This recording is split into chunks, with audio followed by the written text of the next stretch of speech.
बोलो जगन्नाथ महादेव की जय। कृष्ण कन्हैया लाल की जय। रामचंद्र भगवान की जय।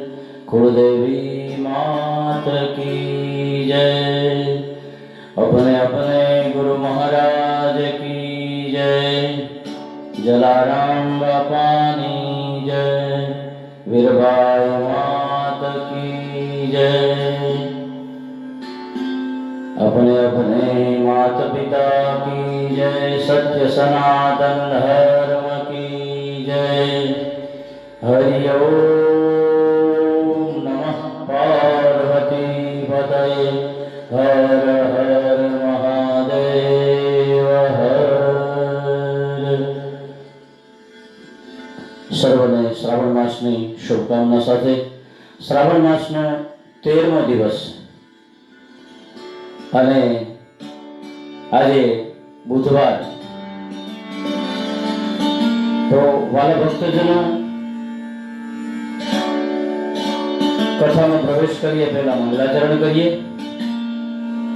ગજાનનમ ભૂતગણાધિસેવિતમ કપિતજંબુભરચારુભક્ષણમ ઉમાસુતં શોકવિનાશકારકં નમામિ ગણેશ્વર પાદપંકજં.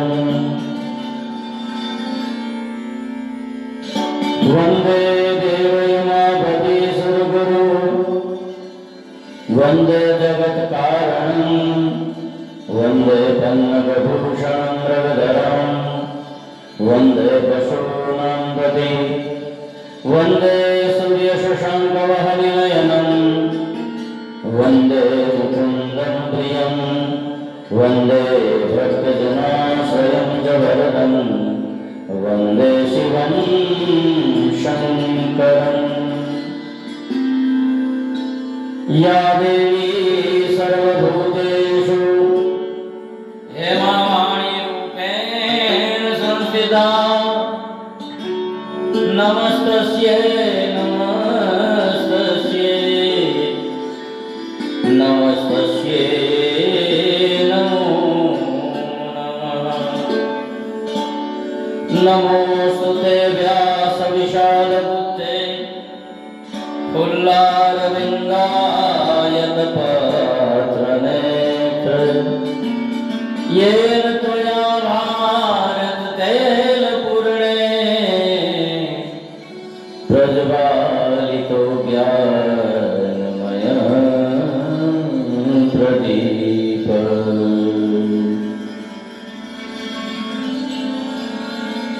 जय जय जय गिरिराज किशोरी जय महेश मुखचंद्र चकोरी जय गजपदन षडानन माता जगत जननी गामिनी कीर्ति गाथा. अंजनी सुताय विद्महे पवनभूताय धीमहि तन्नो हनुमंत प्रचोदयात्.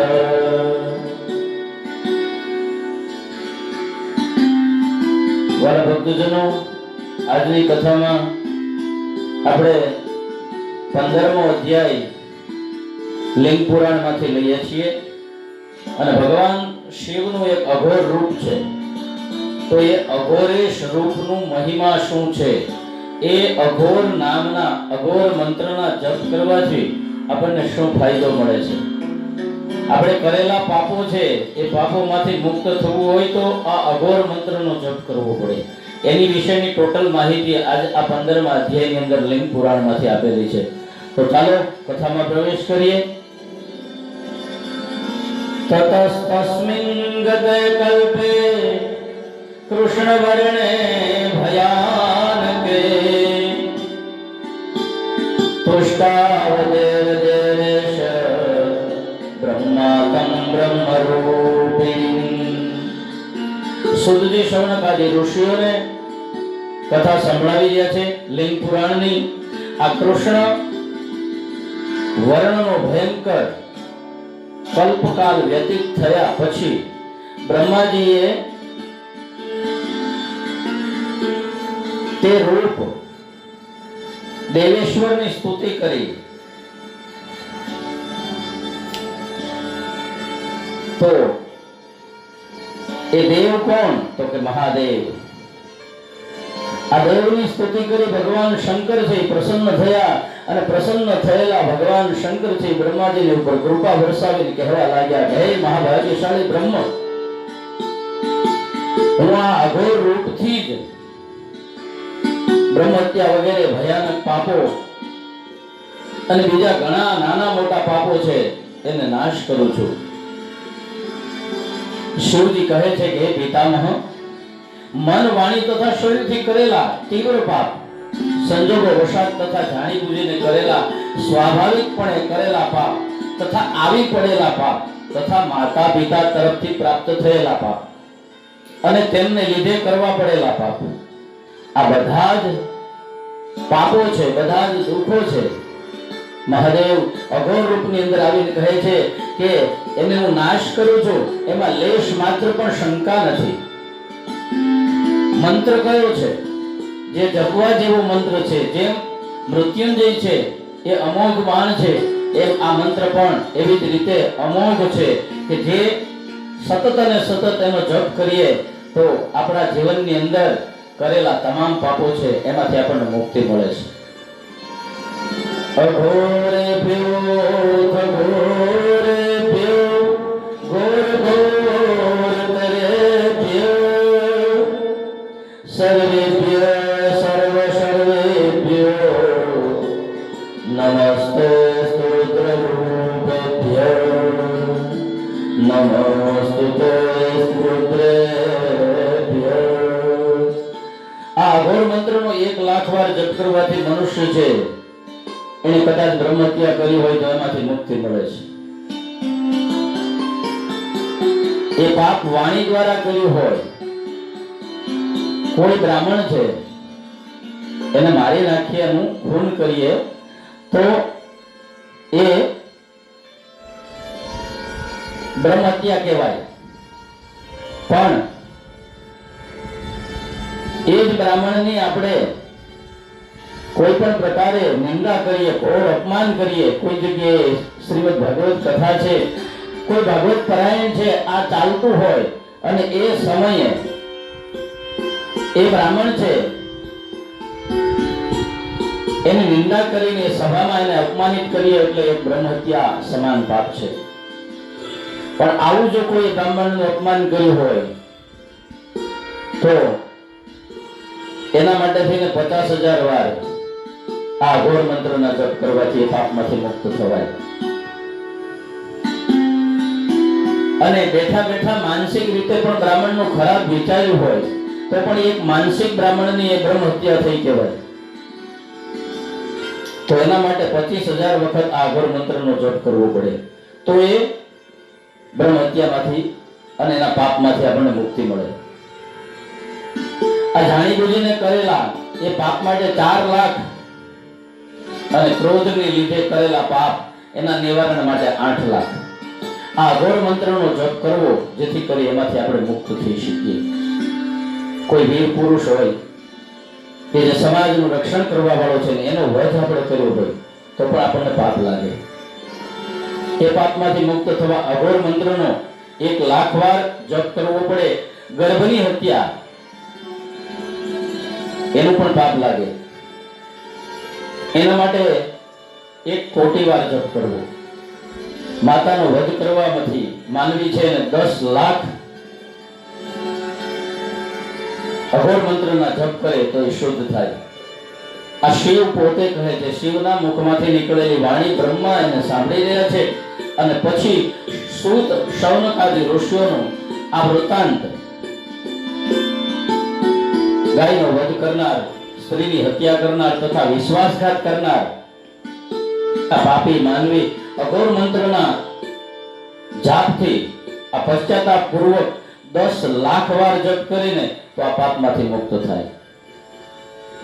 જાણતા અજાણતા સુરાયા, ગોળી, માધવી તથા પેસ્ટીનું પાન કરનાર છે એને પાપમાંથી મુક્ત થવા માટે આ અઘોર મંત્ર છે એનો 1 લાખ વાર જપ કરવો પડે. મદ્યપાન કરતા દારૂ પીનારે 50,000 વાર જપ કરવો પડે. સ્નાન કર્યા વિના ભોજન કરનાર તથા ગાયત્રી મંત્રનો જપ નહીં કરનાર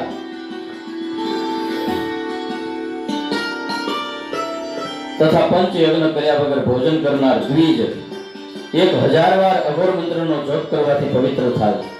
દેવ, અતિથિ તથા વિપ્રને અન્નદાન કર્યા વગર જે મનુષ્ય ભોજન કરે છે તે પાપી મનુષ્ય નરકથી મુક્ત થાય અને પછી કાગડામાં જન્મ લે છે. આમ આ માર્કંડેય પુરાણની અંદર પણ આ વાત કહેવામાં આવી છે. દેવતા તિથિ વિપ્રાણ મદત્વાયો નમસ્યન્તે પ્રભુતો નરકાસ્ત્રોપી વાયસઃ સંપ્રજાયતે. દાન નહીં કરનાર પાપી મનુષ્યને અઘોર મંત્રનો 1000 વાર જપ કરવાથી પાપમાંથી મુક્તિ મળે. બ્રાહ્મણનું ધન હરણ કરનાર, સોનાની ચોરી કરનાર આ પાપી મનુષ્ય છે 10 લાખ વાર આ અઘોર મંત્રનો જપ કરે તેમાંથી મુક્તિ મળે. ગુરુ પત્ની સાથે ગમન કરનાર, માતાને અને વિપ્રનો વધ કરનાર નરાધમ પાપી અઘોર મંત્રનો 10 લાખ વાર મનમાં જપ કરે તો એ પવિત્ર થાય. પાપીઓ સાથે સંબંધ રાખનાર, કોઈ પાપી છે એની સાથે આપણા સંબંધ હોય, આપણને ખબર છે કે આ માણસ પાપી છે અને છતાં પણ આપણે એમનો સાથ આપીએ, એની સાથે રહીએ તો એને પણ પાપ લાગે છે. એ પાપમાંથી મુક્ત થવા 10,000 વાર આ અઘોર મંત્રનો જપ કરવો પડે અને એનાથી મુક્તિ થાય. પાપ કર્મમાં મદદ કરનાર મનુષ્યને સંસર્ગજન્ય પાપથી પવિત્ર થવા માટે 10,000 વાર અઘોર મંત્રનો જપ કરવો પડે. સમજણપૂર્વક જે પાપ કરવામાં આવે છે, ખબર જ છે કે આ પાપ છે, છતાં જો માણસ એ કરતો હોય અને એને એમાંથી મુક્ત થવું હોય તો 1 લાખ વાર અઘોર મંત્રના માનસિક જપ કરવા પડે. ઉપાંશુ જપ 4 ગણો તથા વાચિક જપ માનસિક જપ કરતા 8 ગણો કરવો. ઉપપાપીઓ એટલે કે જે બીજાના પાપની અંદર સહકાર આપે છે એ મહાપાપીઓએ કરવાના જપ કરતા અડધી સંખ્યામાં જપ કરવા. સામાન્ય પાપથી મુક્ત થવા માટે ચતુર્થાંશ સંખ્યાનો જપ કરવો. આ મુજબ અઘોર મંત્રના જપ કરવાથી પાપથી અવશ્ય મુક્તિ મળી શકે છે. બ્રહ્મ હત્યા, સુરાપાન, સોનાની ચોરી, ગુરુ પત્નીની સાથે ગમન વગેરે પાપો જો બ્રાહ્મણથી થયા હોય તો તેને રુદ્ર ગાયત્રી મંત્ર ભણી અને હે ઋષિઓ કે કપિલા ગાયનું મૂત્ર પીવું.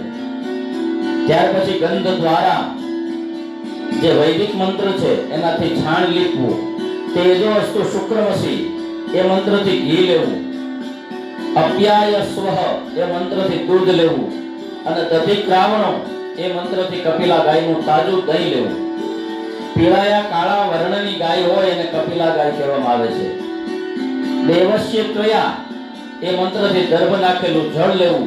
એ મુજબ આ બ્રહ્મકૂટ છે એને તૈયાર કરવું ને પછી અઘોરે પીઓ, થગોરે પીઓ, ઘોર ઘોર થરે પીઓ આ મંત્રથી આ બધી વસ્તુઓ છે એ સોનાનું પાત્ર હોય તો સોનાનું, ચાંદીનું હોય તો ચાંદીનું, તાંબાનું પાત્ર હોય તો તાંબાનું અને કંઈ ન હોય તો કમળપત્રમાં કે ખાખરાના પડિયામાં એકઠી કરવી.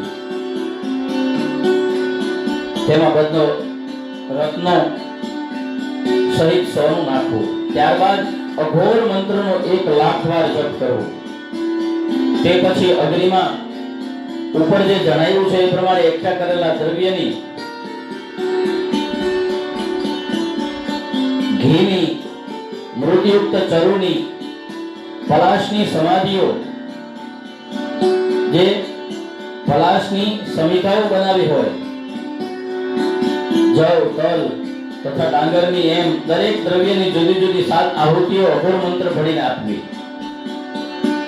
આ બધી જ વસ્તુઓ મળી શકે નહીં તેના અભાવે ઘીની આહુતિઓ આપવી, પછી 8 દ્રોણ ઘીથી અઘોર સ્વરૂપ શંકર ભગવાનની સમીપે નિવાસ કરવો, પછી સ્નાન કરીને શંકરની આગળ બ્રહ્મકૂટનું પાન કરવું, પછી વિધિસર આચમન કરી અને ગાયત્રી મંત્રના જપ કરવા. બધા પ્રકારના પ્રાયશ્ચિત માટે શિવજી કહે છે બ્રહ્માજીને કે આવી વિધિ શ્રેષ્ઠ કહી છે. એ મુજબ પશ્ચાતાપ પૂર્વક પ્રાયશ્ચિત કર્મ કરવાથી વિશ્વાસઘાતી, બ્રહ્મઘાતક અર્થાત બ્રાહ્મણનો વધ કરનાર, ગર્ભ હત્યા કરનાર, વીર તથા પૂજ્ય ગુરુવર વગેરેનો ઘાત કરનાર, અરે મિત્રના વિશ્વાસનો ભંગ કરનાર, ગુરુ પત્ની બ્રાહ્મણ પત્ની સાથે ગમન કરનાર, સુરાપાન કરનાર, રૂપકી એટલે કે શુદ્ર જાતિની સ્ત્રી નહીં પણ ગમે તે વર્ણની સ્ત્રી કે જે સ્વપતિનો ત્યાગ કરી બીજા પુરુષની સાથે મૈથુન કરાવે છે, આવી એના માટે પણ શ્લોક આપ્યો છે. સ્વવૃષમ યા પરિતજ્ય પરવૃષે વૃષાયતે વૃષલી સાહી વિજ્ઞેયા ન શુદ્રી વૃષલી ભવે. આ વ્યભિચારીણી જોડે મૈથુન કરનાર, પરસ્ત્રી પર બળાત્કાર કરનાર, બ્રાહ્મણના ધનનું હરણ કરનાર, ગાયની અને પોતાના માતા પિતાની હત્યા કરનાર, દેવાલયો જે મંદિરો છે એને ખંડિત કરનાર, શિવલિંગનો વિનાશ કરનાર તથા બીજા કાયિક, વાચિક અને માનસિક શસ્ત્રો પાપ કરનાર. આપણે આગળની કથામાં જાણી ગયા કે કાયિક, વાચિક અને માનસિક પાપ એમાં કાયાથી ઓછા થાય, વાણીથી વધારે થાય અને એનાથી વધારે મનથી થાય. અને એટલા જ માટે કોઈ પણ કર્મ પૂરું કર્યા પછી આપણે ભગવાનની આગળ માફી માંગીએ અને કહીએ છીએ. આ મંત્ર દ્વારા જ આપણે માફી માંગીએ છીએ. કાયેન વાચા મનસેન્દ્રિયેર્વા બુદ્ધ્યાત્મના પ્રકૃતે સ્વભાવ કરોમિ યદ્ય સકલં પરસ્મૈ નારાયણાયેતિ સમર્પયામિ. હે નારાયણીયેતિ સમર્પયામિ સદા શિવાયેતિ સમર્પયામિ. કાયેન વાચા મનસેન્દ્રિયર્વા બુદ્ધ્યાત્મના વા પ્રકૃતે સ્વભાવા. કાયિક, વાચિક, માનસિક બુદ્ધિથી જાણી જોઈ કોઈ પણ પ્રકારના પાપો કર્યા હોય તો કર્મના અંતે ભગવાન જેનો યજ્ઞ, જેની પૂજા, જેની કથા હોય એને આપણે કહીએ છીએ કે હે મારા નાથ, હે નારાયણ, હે માં નારાયણી, હે સદાશિવ, મને આ પાપોમાંથી મુક્ત કરજો. એમ અહીંયા પણ ભગવાન શિવ બ્રહ્માજીને કહી રહ્યા છે, જે કથા સુતજી, શૌનકાદી ઋષિઓને કહી રહ્યા છે કે કાયિક, વાચિક અને માનસિક એવા શસ્ત્ર એટલે કે હજારો પાપ કરનાર યા બીજા સેંકડો જન્મમાં કરેલા પાપોથી યુક્ત પાપી મનુષ્ય આ બધા જ પ્રકારના પાપોમાંથી તરત મુક્ત થાય. પણ આ અઘોર મંત્ર છે એનો જો જાપ કરે તો. અઘોરેશના વિષયના પ્રસંગે પ્રાયશ્ચિત વિધાનનું આ રહસ્ય કહ્યું છે. એટલા ખાતર દ્વિજ એટલે કે બ્રાહ્મણોએ જે જનોઈ પહેરી છે એને દ્વિજ કહેવામાં આવે છે. બધા પાપોથી શુદ્ધ થવા માટે અઘોર મંત્રનો રોજે જપ કરવો, આવું લિંગ પુરાણની અંદર સુતજી શૌનકાદી ઋષિઓને સંભળાવી રહ્યા છે અને શિવજી બ્રહ્માને સંભળાવી રહ્યા છે. એતદ્રહંસ્યં કથિમ ઘોરે ચ પ્રસંગત તસ્માत् જપે દ્વિજો નિત્યં સર્વ પાપ વિશુદ્ધયે. આ ઇતિ શ્રી લિંગ પુરાણ મહાપુરાણે પૂર્વ ભાગમાં અઘોરેશનો મહિમા આ નામનો 15મો અધ્યાય આપણે અહીંયા ભગવાનના ચરણમાં સમર્પિત કર્યો અને અંતે ક્ષમા યાચના પણ કરીએ કે ભગવાન શિવના એવા ઘણા બધા શ્લોકો છે. આ કાય અને વાચા આપણે કીધું એ જ રીતે પુષ્પદંત રચિત એક મંત્ર છે, એની અંદર પણ એ જ વસ્તુ કહેવામાં આવે છે. કરચરણ કૃતમ વા કાયજમ કર્મજમ વા શ્રવણ નયનજમ વા માનસમ વા પરાધમ વિહિતમ વિહિતમ વા સર્વમેતત્સમસ્વૈ જય જય કરુણાબ્દે શ્રી મહાદેવ શંભો. વાલા ભક્તજનો, આજની કથાને અહીંયા વિરામ આપીશું. કાલે ફરીથી પાછા 14મા દિવસે કથામાં મળીશું અને ભગવાન શિવના ગુણો ગાઈશું. દરેક વ્યક્તિને વિનંતી કે જાગનાર ટીવીને શેર કરો, સબસ્ક્રાઇબ કરો, જેથી કરી આ કથા એક જીવ સુધી પહોંચે, શિવની કથા જીવ સુધી પહોંચે એવા મારા પ્રયાસો છે. એમાં આપ આગળ વધો અને જેથી કરી અને આ શ્રાવણ માસ દરમિયાન ભગવાન શિવની કથા બધાને પ્રાપ્ત થાય. તો સૌને જય જાગનાથ. ફરીથી કાલે મળીએ.